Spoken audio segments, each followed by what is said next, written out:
চাই বাংলাদেশের লোক এবার ঐক্যবদ্ধ হোক, চাই বাংলাদেশের লোক এবার দেশটাকে চালাক। ডক্টর শফিক, ফয়জুল করিম আর মামুনুল হক। চাই বাংলাদেশের লোক এবার দেশটাকে চালাক, চাই বাংলাদেশের লোক এবার ঐক্যবদ্ধ হোক। ডক্টর শফিক, ফয়জুল করিম আর মামুনুল হক। এরা তিনজন মিললে যদি দেশটাকে চালায়, খোদার কসম দুর্নীতির সম্ভাবনাই নাই।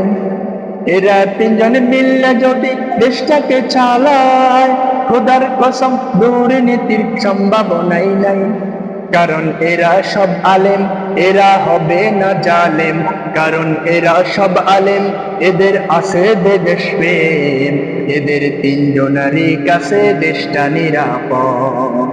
চাই বাংলাদেশের লোক এবার ঐক্যবদ্ধ হোক, চাই বাংলাদেশের লোক এবার দেশটাকে চালাক।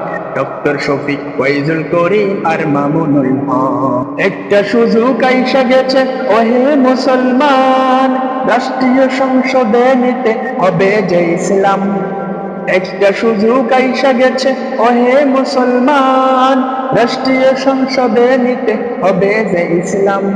যদি ইসলাম ক্ষমতায় ডক্টর শফিক দেশ চালায়, যদি ইসলাম ক্ষমতায় শাইখে সরমনাই দেশ চালায়, যদি ইসলাম ক্ষমতায় মামুনুল হক সাহেব দেশ চালায়, এইটা হবে মোদের জন্য আনন্দদায়ক। চাই বাংলাদেশের লোক এবার ঐক্যবদ্ধ হোক, চাই বাংলাদেশের লোক এবার দেশটাকে চালাক। ডক্টর শফিক, ফয়জুল করিম আর মামুনুল হক। ডক্টর শফিক, ফয়জুল করিম আর মামুনুল হক।